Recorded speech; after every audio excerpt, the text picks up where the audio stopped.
La guerre de 30 ans, 1618 à 1648, fut un conflit complexe et dévastateur qui a marqué l'Europe centrale, en particulier le Saint-Empire romain germanique. D'abord déclenchée pour des raisons religieuses, elle s'est rapidement transformée en une lutte pour le pouvoir politique et territorial impliquant plusieurs grandes puissances européennes. Contexte et cause.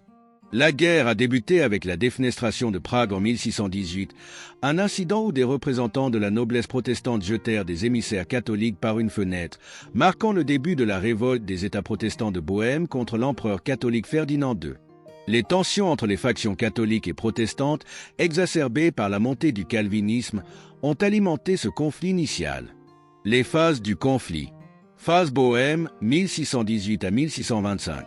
Les protestants bohèmes affrontent l'armée catholique dirigée par Ferdinand II. Leur défaite à la bataille de la Montagne Blanche en 1620 fut décisive. Phase danoise, 1625 à 1629. Le roi protestant Christian IV du Danemark intervient pour soutenir les États protestants, mais il est repoussé par l'armée de l'empereur, renforcée par le général Wallenstein. Phase suédoise, 1630 à 1635. Le roi suédois Gustave Adolphe, surnommé le Lion du Nord, entre en guerre pour soutenir les protestants. Il obtient plusieurs victoires mais meurt en 1632 à la bataille de Lutzen.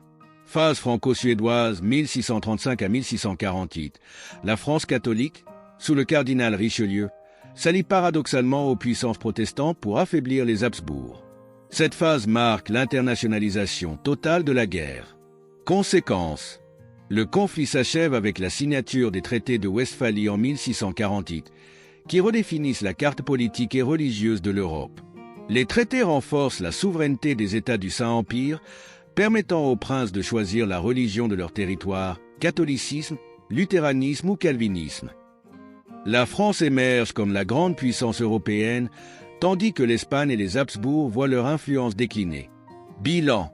La guerre de 30 ans a causé des pertes humaines immenses, décimant jusqu'à un niveau de la population du Saint-Empire dans certaines régions. Elle a aussi marqué la fin des guerres de religion en Europe et la transition vers une ère de rivalité politique. La guerre de 30 ans a laissé un héritage complexe, marquant l'ascension de la diplomatie moderne et établissant les bases des relations internationales telles qu'on les connaît aujourd'hui.